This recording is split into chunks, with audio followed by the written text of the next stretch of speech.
சென்னையில் வாகன போக்குவரத்து குறைந்து காணப்பட்ட கிண்டி கோயம்பேடு இடையேயான 100 அடி சாலையில் 50க்கும் மேற்பட்ட இளைஞர்கள் நெருப்பு பறக்க பைக் ரேஸில் ஈடுபட்டனர்.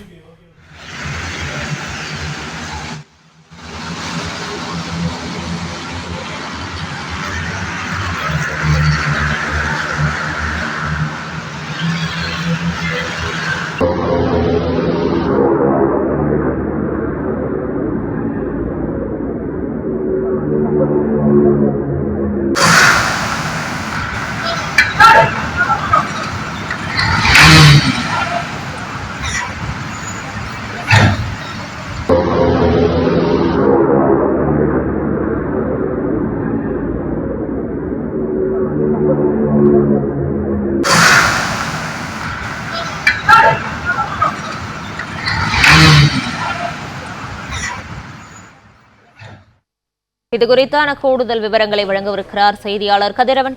தகவல்களை பகிரலாம்.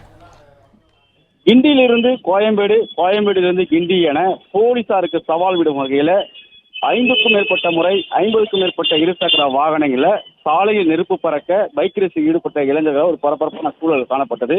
போலீசார் அவர்களை பிடிக்க முயன்ற போதும் அவர்களிடமிருந்து தப்பி செல்லக்கூடிய காட்சிகளும் வெளியாகி இருக்கிறது.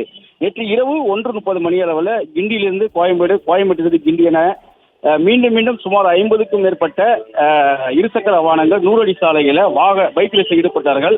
சாலையில் நெருப்பு பறக்க செல்வரை அச்சுறுத்தும் விதமாகவும் சுமார் 50க்கும் மேற்பட்ட இளைஞர்கள் இந்த பைக் ரேஸில் ஈடுபட்டார்கள். போலீசார் அவர்களை பிடிக்க முயன்ற போதும் ஆளுக்கு ஒரு திசையை அந்த பைக் ரேஸில் ஈடுபட்டவர்கள் பறந்து சென்றார்கள். போலீசார் மடக்கி பிடிக்க முயன்ற போதும் மீண்டும் அவர்களுக்கு சவால் விடுவதில் அதே சாலை பிடிக்கப்பட்டு அவர்கள் காவல் நிலையம் அழைத்து சென்றார்கள்.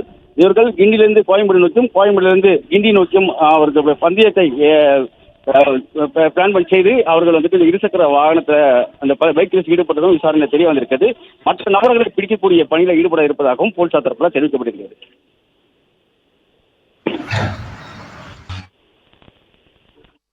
தகவல்களுக்கு நன்றி கதிரவன்.